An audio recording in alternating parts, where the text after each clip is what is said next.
წინასწარი ინფორმაციით ქართული ოცნება დემოკრატიული საქართველოს ზესტაფონში მერობის კანდიდატად საკრებულოს მოქმედ თავმჯდომარეს ვახტანგ ღამბაშიძეს დაასახელებს, რომელიც მეორევადით ხელმძღვანელობს ამ მოწვევის ადგილობრივ საკანონმდებლო ორგანოს.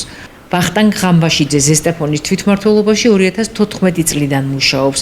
მისი თავდაპირველი პოზიცია გამგებლის მოადგილის თანამდებობა იყო. 2017 წლიდან დღემდე კი ის მუნიციპალიტეტის საკრებულოს თავმჯდომარის პოსტს იკავებს. ვის დაუპირისპირებს ოპოზიცია სახელისუფლო კანდიდატს, როგორც გახარიას პარტია საქართველოსთვის ზესტაფონის ორგანიზაციის ერთ-ერთი ლიდერი მაია კახნიაშვილი გვეუბნება, ჯერჯერობით ცნობილი არ არის. როგორც მან გვითხრა, კოალიცია ძლიერ საქართველოსთან კომუნიკაცია ამ საკითხთან დაკავშირებით გრძელდება.